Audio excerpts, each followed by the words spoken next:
श्रीमान बात ऐसी है कि हमें बुलाया नहीं है। ओहो नहीं बुलाया, अब तो हमारा ही मन खट्टा हो गया, क्या करे हम भी ना जाए। वो बोलता है नहीं नहीं तुम तो जाओ, तुम क्यों ना जाओ। तो वहां से बाहर आता है व्यक्ति और बाहर कहता देखा देखा बड़े दोस्त बनते थे, इनको नहीं बुलाया तो हम क्यों बुलाए, देखा खुश होता है जैसे उसको नीचा दिखा करके इसको आनंद आ गया। ये कैसी प्रवृत्ति हो गई हम लोगों की, दूसरों को नीचा दिखा करके हम खुश हो जाते हैं। बल्कि हमारे नरसिंह मेहता, गुजरात जूनागढ़ के नरसिंह मेहता कहते हैं कि भक्त कौन, सज्जन कौन जो दूसरों को दुखी देखकर दुखी हो जाए और दूसरों को सुखी देखकर सुखी हो जाए। वैष्णव जन तो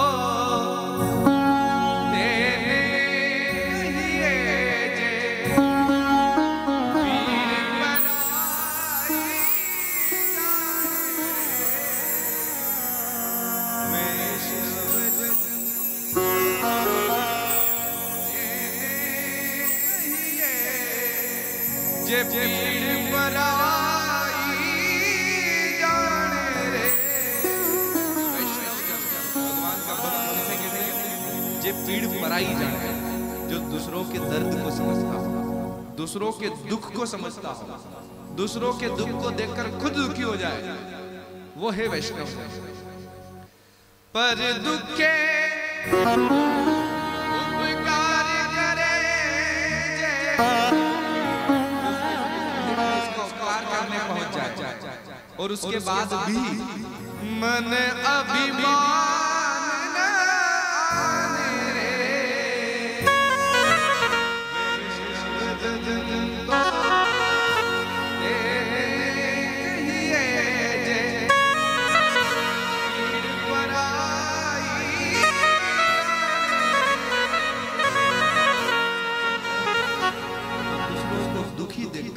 खुद दुखी हो जाए, वो सज्जन। दूसरों का दुख देखकर आपको दुख होता है तो हम सज्जन नहीं बन पाए, और दूसरों को सुखी देखकर हम सुखी होते, अगर नहीं होते तो हम भी सज्जन नहीं बन पाए। पर हम लोग क्या कहना चाहिए, लेकिन इतने दुष्ट हो गए कि हम दूसरे को दुखी देखकर खुश हो जाते हैं। बड़ा आगे बढ़ रहा था, बहुत आगे आगे कूद रहा था, बढ़िया रहा। उसके जीवन में कोई कष्ट आया, पड़ोसी को दुखी देखा नहीं कि खुश हो गया व्यक्ति। पड़ोसी के घर अगर बढ़िया सफारी स्कॉर्पियो आके खड़ी हो जाए ना, तो इसको नींद नहीं आती। इसका बदला बदला मेरा नहीं बना, इसके बच्चे की नौकरी लग गई, मेरी नहीं, मेरे बच्चे की नहीं लगी, इसके बच्चे का विवाह हो गया, मेरे बच्चे का नहीं हुआ। दूसरे को सुखी देखकर हम लोग दुखी हो जाते हैं। कैसे कह देंगे हम सज्जन हैं? सज्जन दुर्जन नहीं। कोशिश करो कि हम वैष्णव जन बने, सज्जन बने, दूसरों को दुखी देखकर हमें दुख हो, दूसरों का सुख देखकर हमें सुख हो। ऐसा नहीं कि दूसरों का दुख देखा तो खुश हो, दूसरों को सुखी देखकर के रात में नींद। इस भाव दशा से ऊपर उठो और अच्छे बनकर के, सज्जन बनकर दिखाओ। आज इन देवताओं ने विमान लेकर के चाहते तो दूसरी तरफ से जा सकते थे, पर कैलाश पर्वत से विमान ले गए। क्यों? क्योंकि शिव जी को दिखाने के लिए, सती माता को देखो हमें बुलाया, हमें नहीं बुलाया। अब सती माता देखो, जिसका कथा में मन नहीं होता है ना, तो वो कथा की ओर नहीं देखता, वो इधर उधर देखता है। अच्छा अच्छा ये लाइट अच्छी चल रही थी, अच्छा अच्छा ये झूमर भी बहुत अच्छा लग रहा है, अच्छा अच्छा ये थोड़ी सी एक दो हेलोजन और यहाँ लग जाती है, चेहरा और अच्छा दिख रहा है। उसकी खोपड़ी इधर उधर ही घूमती रहती है, जिसका कथा में मन नहीं।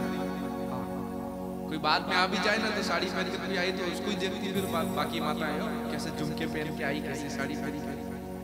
कथा में जिसका मन नहीं, वो जिसका मन कथा में, उसको तो कुछ नहीं दिखता, बस वो कथा चल रही ना, तो उसके शब्द में एक फिल्म उसकी आंखों के सामने चलती है। ये गुरुजी सुना रहे हैं।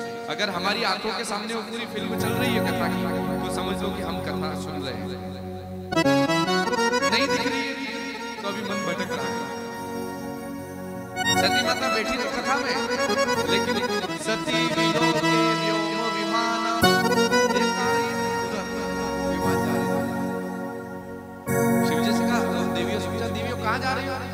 देवियों ने कहा, देव पत्नियों ने, अरे आपको नहीं मालूम, आपके पिताजी के घर यज्ञ है, उस यज्ञ में हम जा रहे हैं। अच्छा अच्छा अच्छा, आपको नहीं बुलाया? तो सती माता ने कहा, नहीं नहीं, वो बुलाया होगा, शायद कहीं कार्ड मिस हो गया होगा, मैं देखती हूँ, आया होगा, कार्ड आया होगा। अच्छा अच्छा अच्छा, चलो हम चलती हैं, आप आओ। देव पत्नियां चली गई। सती माता आई और शिवजी से कहा, बाबा क्यों? बोले प्रजापतेस्ते श्वशुरस्य सांप्रतम। ये नहीं कहा मेरे पिताजी के घर यज्ञ। क्या कहा?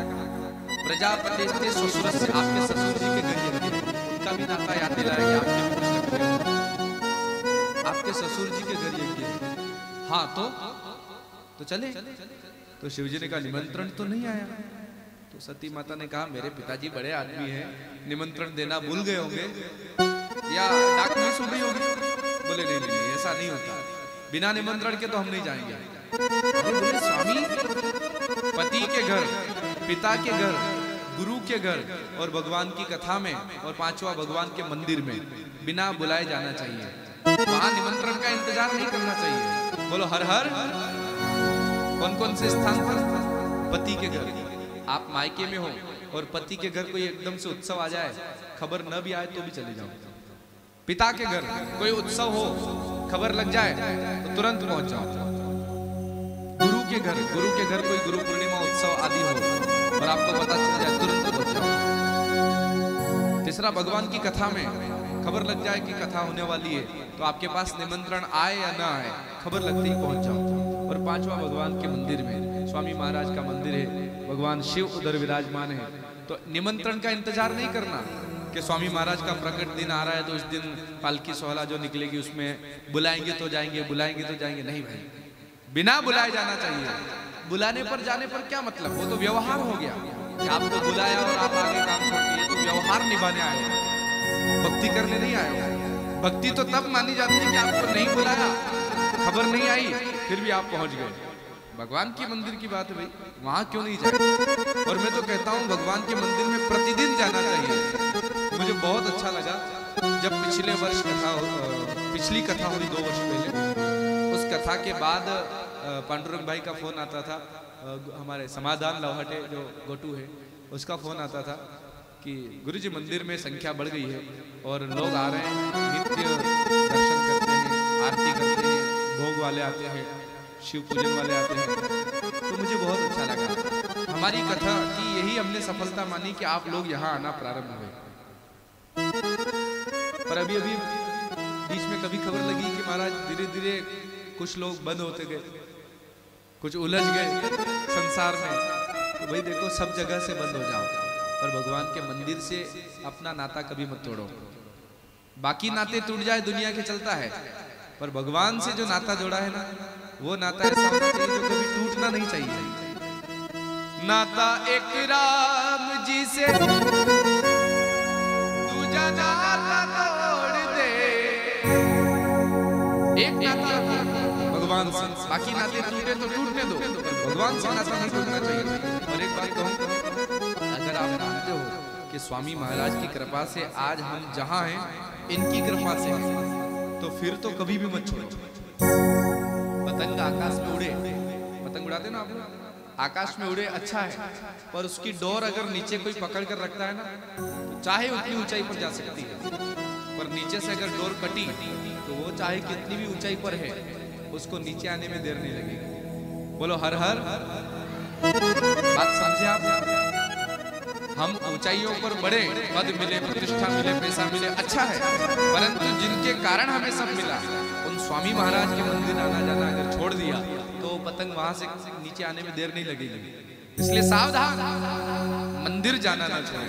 चाहे आप शिव मंदिर आए, स्वामी महाराज के यहाँ आए, पर मंदिर जाना ना छोड़े। ये तो हमारी नींव की ईंट है, यहीं से तो हम वहां पहुंचे हैं, है ना? तो अच्छा है कि आप प्रतिदिन मंदिर जाएं। आज सती माता ने कहा कि पिताजी के घर में, तो शिवजी ने कहा नियम तो है, बिना जा सकते हैं, लेकिन देवी आवत ही आदर नहीं, नैन नहीं स्नेह, तुलसी न जाइए